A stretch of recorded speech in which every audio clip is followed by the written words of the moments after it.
Weil die letzte Folge so gut angekommen ist, geht es heute direkt weiter mit der nächsten Folge zu den KSK-Referenzen noch in den frühen Jahren des Afghanistan-Konflikts.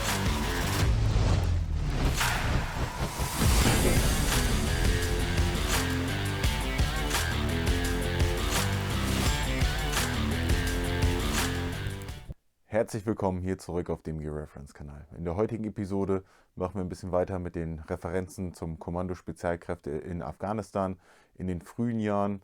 Hier noch Bilder dabei von 2002 und 2003. Viele davon sind nicht klar zu identifizieren, deswegen die Zeitspanne ein bisschen größer gewählt. Aber es ist wieder einiges an schöner Ausrüstung dabei. Wir haben hier schon mal die Puppe ein bisschen vorbereitet, wie wir einen Kommandosoldaten auf einem Referenzbild sehen. Ich mache dann nochmal die Anmerkung, wenn wir an dem Bild angekommen sind. Einmal nur kurz vorneweg, wir sehen wieder ganz viel die Kopfbedeckung als Windschutz, Staubschutz etc., dass immer noch der Schema getragen wird. Jetzt sehen wir schon viel den dienstlich gelieferten Smog, den wir auf den Bildern in der ersten Episode noch nicht so gesehen haben. Das Arktis 4-2 Commando Chest Rig in Flaktown zum Beispiel. Den 40 mm Gürtel hier ist ein frühes Modell der Firma Blackhawk in einem sehr hellen Tarnton. Und dazu eine Bauchtasche mit einem verdeckten Holster. Diese sind gefertigt worden von Eagle und unter anderem noch von Blackhawk und waren gerade in dieser Phase noch recht beliebt. Dann gehen wir mal in die Fotos. Dann starten wir auch schon mal direkt mit dem ersten Bild. Und zwar haben wir hier ein Foto, was auf der Seite Elitarni gepostet wurde. Gibt es als Facebook-Format, X und sonst was. Ist so ein Kanal von, ich meine, ehemaligen polnischen Special Forces Angehörigen. Und hier haben wir ein kleines Gruppenbild bestehend aus Mitgliedern des Kommando Spezialkräftes und den polnischen GROM. Die Auflösung, die wir haben, ist eigentlich recht gut. Man kann das ein oder andere erkennen. Hier auch nochmal ganz schön zu sehen, äh, das Motorrad im Einsatz müsste die alte KTM-Version noch sein. Und wir haben hier schon einen Soldaten mit Smog. Hier oben zu erkennen schon eine kleine Modifikation, und zwar eine Klettfläche, die wir später bei dem dienstlich gelieferten Smog als ja, Stück sehen, was dann übernommen wurde für die nächsten dienstlich gelieferten Smog-Modelle. Hier vorne der Kamerad, sowie der, gehe ich jedenfalls davon aus, so wie es aussieht, tragen beide die dienstlich gelieferte Kampfmittelweste. Hier drüben, recht spannend, sieht so aus, als ob hier die Wasserflaschentasche vom Koppeltragesystem baumelt. Ob der die komplette Koppel trägt oder nur ein Teil davon in der Verbindung mit irgendwas anderem, ist fraglich. Man sieht leider nicht so viel, ist aber auf jeden Fall spannend. Hier drüben hängt vielleicht noch die Mehrzwecktasche. Ist leider aufgrund der Qualität halt nicht super zu erkennen. Aber es wirkt auf jeden Fall so, als könnte es die dienstlich gelieferte Koppel sein. Hier sehen wir noch eine Kreide mit einem Messer. Ob das jetzt ein ja, Kommandoangehöriger ist, also ein ausgebildeter Kommandosoldat oder ein Asset, was attached ist, wie irgendwie Sanitätspersonal oder sowas, die sind ja auch ebenfalls Teile der Ausrüstung, wie hier die Bewaffnung vom KSK kriegen. Oder auch einfach nur ein Kommandosoldat, der seine Koppel liebt, ähm, weiß man jetzt so genau nicht. Im Hintergrund ist leider recht wenig zu erkennen, aber wir gehen nochmal weiter ganz nach rechts. Und zwar haben wir hier einen Angehörigen, der sehr wahrscheinlich eine Art Chest-Rig trägt. Das ist nicht wirklich gut zu identifizieren. Von der Taschenform her könnte es ein Modell von Arktis sein, wo vielleicht vorne die Fastex, also die Plastikschnellverschlüsse mit Cordura entfernt wurden, ist aber reine Spekulation, ist einfach zu schwer zu erkennen und man kennt nichts genau wieder, was die Form oder so angeht. Aber auch hier sehen wir schon sehr schön den dienstlich gelieferten Smog und wie hier auch zu sehen schon die dienstlich gelieferte erste Version der Wüstentarn Einsatz Kampfhose. Wir gehen mal weiter. Auch hier recht gut zu erkennen, die ganz normale äh, Einsatzkampfweste. Und hier oben ein Kamerad, den wir auch schon in einem anderen Video gesehen haben, von einem anderen Foto, mit dem Black Hawk Kommando Chest Harness und den beiden Black Hawk Handgranatentaschen, die oben am Tragegurt angebracht waren. Das sehen wir auch in einem anderen Bild nochmal etwas deutlicher. Genau, ansonsten hatten wir nochmal auch wieder die normale Einsatzkampfweste und hier oben die Mehrzwecktasche der zweiten Generation. Also Einsatzkampfweste, umgangssprachlich normalerweise Multifunktionsweste, KSK genannt, Moskitoweste, wie auch immer. Hier drüben haben wir nochmal einen Kameraden, der eine Art Koppeltragesystem, gegebenenfalls hier eher ein britisches PLCE trägt. Die Taschen von der Form weisen so ein bisschen darauf hin. Hier hinten haben wir auch noch diesen spanischen Verschluss, den wir auch von Bundeswehr-Koppelausrüstung kennen. Aber gerade diese Doppelmagazintasche hier vorne könnte das britische PLCE sein, was auch im Einsatz beim KSK jetzt nicht unüblich ist. Ja, die polnischen Kräfte tragen natürlich ihre polnische Einsatzkampfweste. Die sind ausgerüstet mit M4-Version. Da waren die deutschen Spezialkräfte eine der wenigen Nationen, die mit ihren eigenen Westen sage ich schon, mit ihren eigenen Waffen ins Einsatzland verlegt haben. Das nächste Bild ebenfalls von der Elitani-Seite, wahrscheinlich auch mehr oder weniger das gleiche Personal zu sehen. Und zwar haben wir hier nochmal ganz schön die Einsatzkampfweste, die Multifunktionsweste, und zwar diesmal mit den Zubehörteilen. Einmal hier der SEM52 Funkgerätetasche und einmal hier nochmal die Mehrzwecktasche der zweiten Generation. Wenn ich immer von zweiter Generation rede, muss es ja auch eine erste Generation geben. Die sehen wir hier drüben bei diesem Soldaten, und zwar auf dieser Seite. Die ist vorne geschlossen und wird hier am Seitenbereich mit einem Reißverschluss geöffnet und geschlossen. Aber auf der anderen Seite sieht es ein bisschen so aus, als ob er auch noch mal eine der zweiten Generation trägt.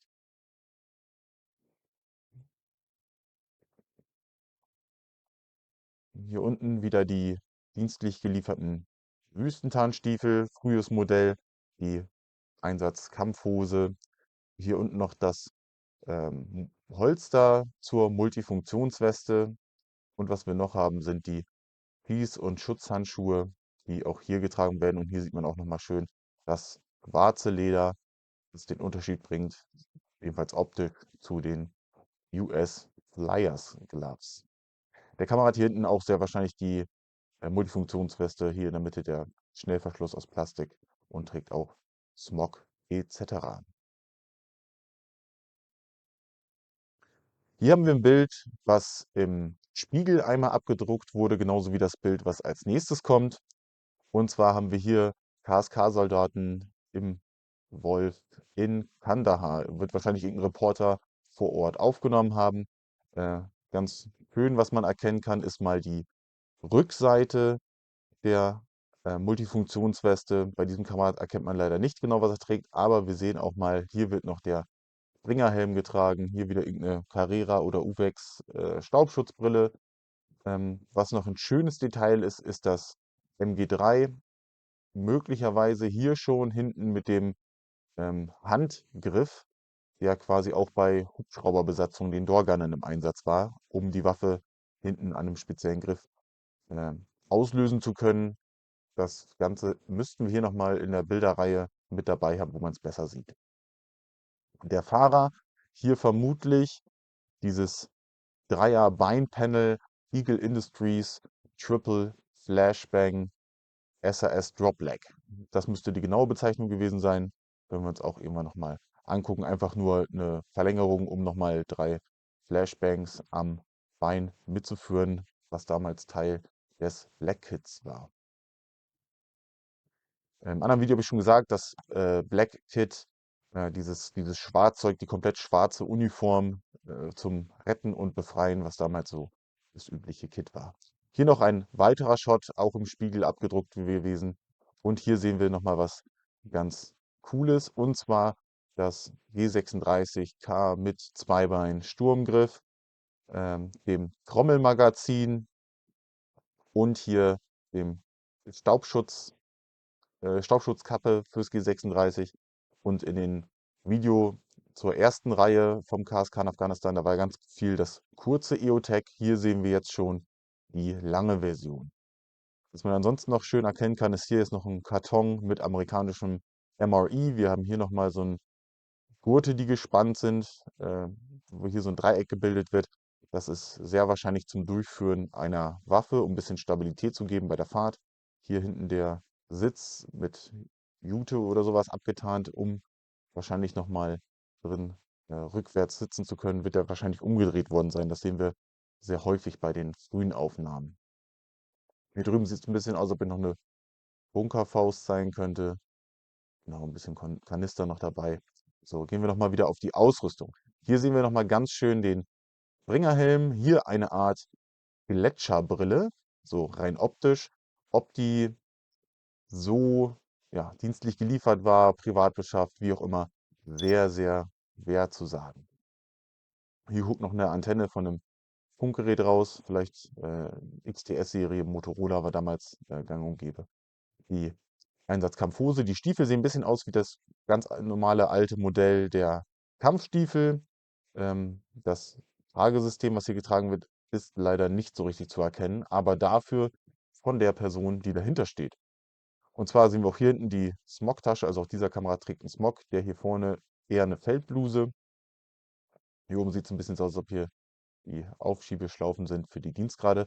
Aber das Rückenteil, man sieht sehr, sehr gut, ist Arktis. Und zwar eine Version der Arktis Kampfmittelweste. Welche genau könnte man so nicht sagen. Dazu müsste man den vorderen Teil sehen, weil es einfach viel zu viele unterschiedliche gab. Aber auch die haben wir ja schon, das Arktis-Modell im letzten Video gesehen. Dann haben wir hier ein Gruppenbild. Das habe ich irgendwann mal in irgendeinem Forum gefunden. Ansonsten, also bei allen Bildern sonst, ist auf jeden Fall immer die Quelle das KSK. Irgendjemand wird die da mal veröffentlicht haben. Was macht das Besondere hier aus? Wie schon im Intro und im Eingang so ein bisschen erzählt, haben wir hier das besagte Kit, was ich so ein bisschen nachgestellt habe mit dem Schemag Smog, dem Arktis 4-2 Commando Chest Rig in Blacktan, dem Blackhawk 40 mm Gürtel, Bandolier, wie auch immer, und hier dem Weapons Fanny Pack, Concrete Fanny Pack, wie es auch immer genannt wird, wo ein Holster integriert ist, um noch die Pistole mitzuführen. Ja, hier kann man schon mal schön erkennen, dass die Masse die Einsatzkampfhose von 2002 trägt in der ersten Version. Hier der Soldat wird die normale Feldhose tragen, so wie es aussieht. Und ansonsten alle mit Smog oder ja, mit Smog, alle mit dem Smog ausgerüstet. Hier drüben recht schwer zu erkennen, aber ist die ganz normale Kampfmittelweste. Hier im mittleren Bereich richtig spannend. Also sehen wir beide Versionen der Kampfmittelweste, der Multifunktionsweste. Aber da komme ich in einem extra Video mal zu. Hier drüben sehen wir nochmal dieses besagte Holster, was dieser Kamerad trägt. Das ist auch der mit dem Blackhawk Commando Chest Harness, wo hier oben die Handgranatentaschen mit angebracht sind. Hier drüben haben wir noch eine kleine Besonderheit. Und zwar war das ganz lange Diskussion, was der Kamerad hier überhaupt trägt. Und zwar ist das ein, ja, sehr wahrscheinlich ein Air Force CCT, JTAG, welche Qualifikation der auch immer hat, ist schwer zu sagen. Aber auf jeden Fall wieder Personal, welches die Flugzeuge, Artillerie etc. leitet und dann die Bomben abwerfen lässt. Wir haben hier ein ganz normales M4. Optik ist recht schwer zu erkennen. Wollen wir auch nicht weiter darauf eingehen. Die Ausrüstung haben wir hier oben ein VIP Strobe Light zur Identifizierung, und das Ganze hier drunter ist die Load Bearing Vest von AWS CCT. Also eine extra Load Bearing Vest eben für genau dieses Personal. Wir sehen hier drüben noch sehr wahrscheinlich ein ganz normaler LC2 Magazintasche, hier vorne mit den Fächern für die Handgranaten und hier am Bein eine Tasche für 40 Millimeter Munition für seinen M203 Granatwerfer. So ein bisschen die Farbe hier vorne mit dem schwarzen elastischen Band und ansonsten dieses helle Beige könnte auf SOE oder also die Ursprungsfirma quasi hinweisen, lässt sich aber recht schwer erkennen. Und hier vorne hängt noch was Schwarzes, das dürfte dann auch sehr wahrscheinlich irgendeine Art von Bauchtasche, Fanny Pack sein. Was ich noch ganz vergessen habe, wir sehen auf jeden Fall bei diesem Kameraden hier sehr schön, dass er darunter eine Schutzweste trägt. Und zwar hier das Modell Mela Spezialkräfte.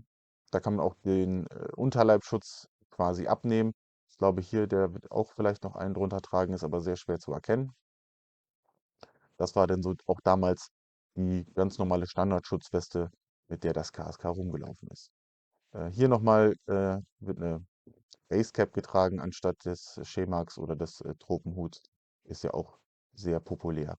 Hier hinten sehen wir noch ein paar Rucksäcke hängen, Isomatten, Tarnmaterial etc. an den vorbereiteten Wölfen. So, dann gucken wir nochmal schnell drüber. Ich habe was vergessen. Ach, hier drüben an der Seite von der Bauchtasche oder von dem Gürtel irgendwo noch angebracht ist eine Doppel- Handgranaten- oder Rauchtasche. Sehr wahrscheinlich auch von Blackhawk, so wenn man die Form sich anguckt von den frühen Modellen, ist aber leider zu schwer zu erkennen. So, das nächste Bild relativ identisch. Wir haben hier hinten nochmal die gleichen Personen von gerade eben, aber mit einer Erweiterung von 4 weiteren. Das habe ich nur mal mit reingenommen, weil man hier noch ein paar Details besser erkennen kann und dann können wir die hinten außen vor lassen. Wir fangen hier drüben an. Und zwar hier super zu erkennen, die Multifunktionsweste, Kampfmittelweste, Einsatzweste, wie auch immer umgangssprachlich gibt es die Bezeichnung, original die Multifunktionsweste, KSK mit der Funkgerätetasche und der Mehrzwecktasche, zweite Generation. Hier vorne, ich mache mal schnell die Mitte, haben wir wieder die Multifunktionsweste. Hier sehen wir aber die Dreier Handgranatentasche, was das Ganze ein bisschen besonders macht. Hier so der Schal, ganz normaler Schal, den man in Afghanistan auf jedem Markt kaufen kann. Ähm, die, der Boonie Head hat hier, so wie es aussieht, noch Klett mit aufgebracht, mit einem IR-Patch, den wir sehen können, zur Identifizierung von oben. Nehmen wir den rechten Kamerad. Hier haben wir ein Ventura Chest Rig. Auch darüber habe ich schon mal ein Video gemacht. Gab es in Flecktarn und auch in DPM. Ansonsten ist über die Firma kaum was bekannt. Hier an der Seite sehen wir noch weitere Taschen. Also vielleicht trägt er darunter noch eine Art Koppelsystem. Auch das war üblich für die damalige Zeit. Könnte ähm, eine Wasserflaschentasche oder auch vielleicht PLCE sein. Ist ein bisschen schlecht halt zu erkennen. Dann gehen wir nochmal hier rüber und zwar dieser Soldat trägt ebenfalls das Blackhawk Commando Chest Harness. Dazu noch eine Feldmütze, sieht man hier auch nicht so oft. Und irgendwelche beige-gelben Handschuhe. Ich habe keine Ahnung, was das für Handschuhe sein könnten. Stechen nur super krass raus. Vielleicht auch was Ziviles, vielleicht auch was lokal gekauftes. Irgendwelche Ziegenleder-Handschuhe oder so, keine Ahnung. Falls es jemand weiß. Also die richtig Handschuhe in dieser Farbe kenne ich auf jeden Fall dienstlich geliefert bei den Amerikanern aus dem Zweiten Weltkrieg für die Fallschirmjäger. Ich glaube aber nicht, dass hier irgendjemand noch so eine Zweite Weltkriegs-Handschuhe mit nach Afghanistan geschleppt hat. Kommen wir mal zum nächsten Bild. Auch hier wieder ein Gruppenbild, selbe Location. Was wir auf jeden Fall erstmal anmerken müssen, ist, dass hier hinten natürlich eine sehr schöne, fette Bassbox steht, wenn man immer noch ein bisschen mit Mucke hat. Alle essen oder zum Großteil essen hier gerade noch irgendwie Joghurt, Pudding, Quark, wie auch immer. Wir kennen den Standard weiterhin, der dienstlich gelieferte Smog und die Einsatzkampfhose. Hier drüben, hier drüben Multifunktionsweste wieder mit Mehrzwecktasche erste Generation, Funkgerätetasche. Hier recht spannend, das sieht ganz nach einer Assault Vest, Tactical Vest von Eagle Industries aus.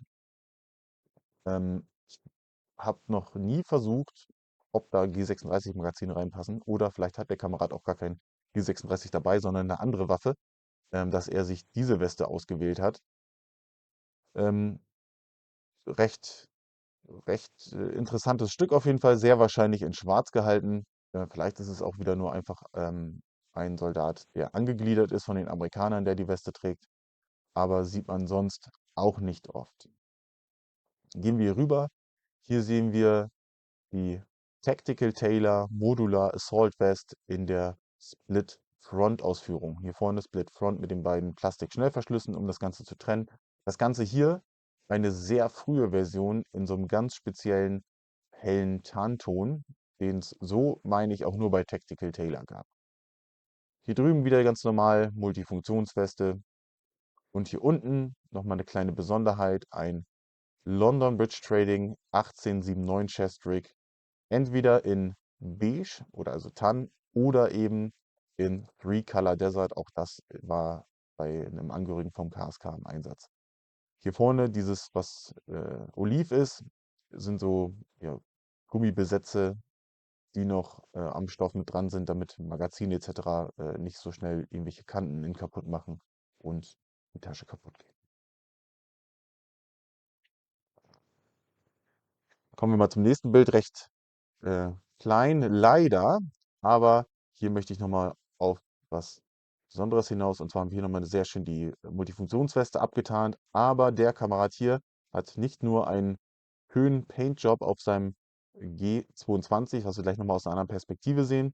Wir sehen hier hinten den Kameraden mit einem schwarzen Camelback, auch wieder Kampfmittelweste sehr wahrscheinlich, und hier diese schönen Paint-Jobs an den einzelnen Sitzen, hier die Abdeckung und hier auch, dass die Hose, gerade das Vorderteil, was wir bei den anderen Bildern gesehen haben, immer super hell ist, auch nochmal zusätzlich mit abgetarnt wurde.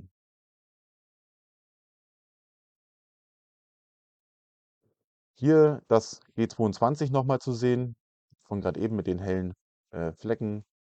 Was man hier besonders gut sieht, ist nochmal eine modifizierte Feldjacke, also der Parker aus der Reihe der Truppenversuche mit dem etwas anderen Wüstentarnfarben.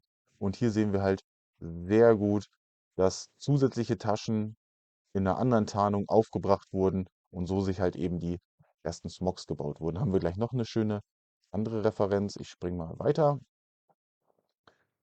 Was haben wir hier? Auch gleiches Szenario, wahrscheinlich Anschießen der Waffen oder von der Übung schießen. Hier das Berghaus Dayback. Auch hier wieder ein Trommelmagazin am G36K. Die Schultertragegurte von diesem Chest-Rig könnten das Kajak Chest-Rig sein. Auch darüber schon ein Video gemacht. Hier Leica-Objektiv mit dem Dreibein, Leica-Spektiv. Und hier nochmal was sehr Schönes. Und zwar sehen wir auch hier am Smog die Modifikation mit dem Klett. Und das hier dürfte sehr wahrscheinlich oder ist zu, ich bin mir zu 90% sicher, der dienstlich gelieferte Tropenhut aus dem ersten Bundeswehreinsatz in Somalia. Ähm, Da gab es noch keine Wüstentarn, Boonie Hats etc. Da ist noch Oliv getragen worden, gerade am Anfang. Ich weiß gar nicht, ob da überhaupt noch Flecktarning gekommen ist, aber Oliv sieht man halt und dann in Verbindung mit diesem Tropenhut. Auch hier oben Klett aufgebracht und ein Air Patch. Ja, hier sind noch die Heck von einem 2-Tonner Unimog, hier die Wölfe, weitere Soldaten beim Anschießen. Genau. Hier vorne ist noch die Abdeckung vom Spektiv, aber was hier liegt, ein Tool vielleicht zum Einstellen der Visierung, also deswegen sehr wahrscheinlich anschießen. Genau. So, und zwar haben wir hier einen weiteren Kameraden mit diesem Smog aus der Truppenversuchreihe und hier wieder ähnlich modifiziert mit der Oberarmtasche in einem anderen Ton. Auch diesen Stil der Oberarmtasche werden wir in Zukunft noch wiedersehen. Und auch hier das Kajak Chest Rig. Hier hinten diese Plastikverteiler für die Gurtbänder. Auch wieder das K, aber hier mit der kurzen Visierschiene und dem mit der Dreifachvergrößerung Optik oben drauf. Genau, wir sind immer noch am gleichen Ort. Hier sehen wir nochmal sehr schön das Kajak-Chest-Rig mit der kleinen Handgranatentasche hier die Magazintasche und hier dann die Mehrzwecktasche. MP5, SD mit Zielfernrohr. Hier auch wieder die alte Ufex Staubschutzbrille. Ebenfalls abgetarnte Beintaschen. Und was haben wir hier drüben? Also eine weitere Art der Arktis Assault Battle Vest, wie auch immer welches Modell er hier gerade trägt. Aber auch wir sehen schon, Arktis ist stark vertreten in den frühen Jahren. Ebenfalls das gleiche Schießen und hier sehen wir nämlich nochmal schön den, die erste Version des Wüstentarn KSK Smogs in Verbindung mit der normalen Feldhose und die Baltis Wüstentarnstiefel. Ansonsten hier hinten nicht mehr so viel gut zu erkennen, aber das wollte ich nochmal mit drinne haben. Hier haben wir einen Scharfschützen vom KSK. In diesem Foto trägt er ganz normal die Feldbluse und Feldhose. Zielfernrohr noch mal ein bisschen abgetarnt und laufen so mit Tarnmaterial. Hier ist die Tasche fürs G22. Aber was haben wir hier noch mit? Und zwar, wir sehen ein Safariland P8 Holster. Auch das war der übelste Shit. Und hier oben das Fairbairn und Sykes Kampfmesser KSK mit der alten Kydex-Scheide. Wer das mal im Detail sehen will, der muss sich nochmal an Erik vom Prepared Podcast wenden. Der hat so ein schönes Stück zu Hause. Hier haben wir KSK-Soldaten beim Boarding eines Flugzeuges.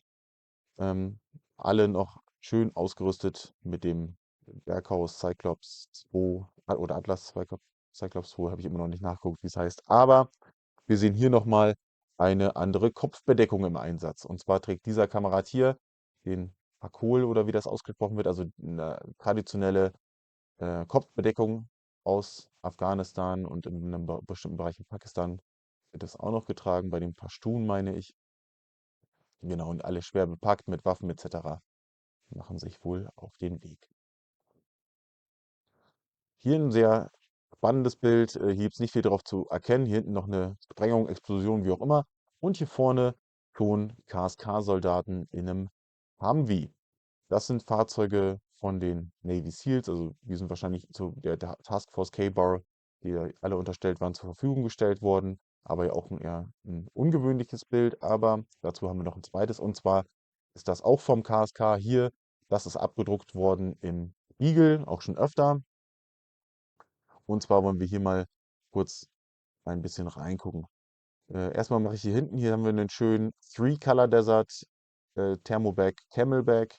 Die Sachen davor eher schwer zu erkennen, aber dafür können wir hier weitermachen. Hier oben schnell ganz normal Multifunktionsweste KSK. Hier das Eagle Industries Holster aus dem Ritten- und Befreien-Kit. Berghaus Dayback auch wieder abgetarnt. Und der Kamerad hier trägt ebenfalls wieder Schemak, den Truppenversuch Poncho, Poncho Parker, die ganz normale Feldhose. Die Stiefel hier dürften alter Wüstenstiefel sein. Die haben so ein bisschen eine andere Sohle und sehen von vorne anders aus.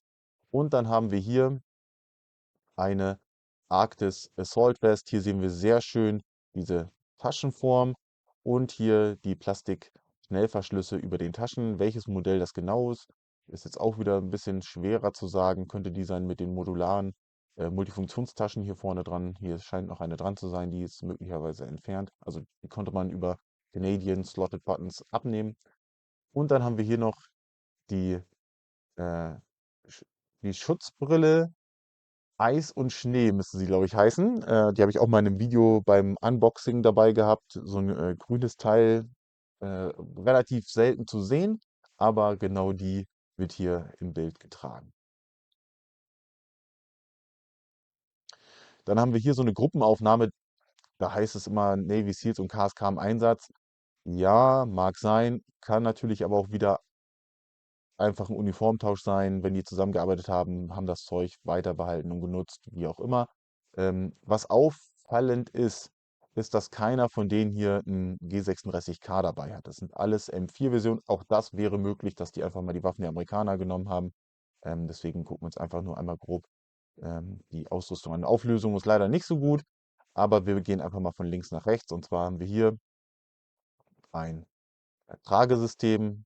Ich denke aufgrund der Stärke, dass es ein London Bridge Trading oder Blackhawk H Harness ist aus der frühen Generation. Hier sind die ganz normalen Alice Magazintaschen mit dran. Gehen wir einen weiter. Hier haben wir eine Blackhawk Omega Assault Vest in Tan. Und hier drüben die beiden und auch der Kamerad. Ähm, Bei dem ist es schwerer zu sagen. Diese beiden sind auf jeden Fall die London Bridge Trading 1879 Chestrix in Beige oder Three Color Desert. Hier drüben könnte es auch ein 1879 Bravo sein, könnte aber natürlich auch ein 1879 Alpha sein, wo das vorne übergemalt ist, wie auch immer, aber ebenfalls ein Chestrick aus der gleichen Serie. Hier drüben haben wir dann nochmal ein Tactical Tailor Modular Assault Vest Mav in der One-Piece-Version, also nicht wie wir das vorhin hatten, zum vorne öffnen in der Mitte, sondern dass es vorne geschlossen ist in Oliv. Ja, also hier noch schön Raid-Mod zu erkennen, die grünen Flat-Streifen am Arm haben wir hier natürlich auch nochmal in Schwarz. Genau. Wir bedanken uns wieder mal fürs Zusehen. Seid gerne beim nächsten Mal wieder mit dabei. Und dann sehen wir uns. Wer noch Bock hat, liken, teilen, abonnieren, kommentieren, wie auch immer. Wer noch Anmerkungen hat, immer her damit. Ciao.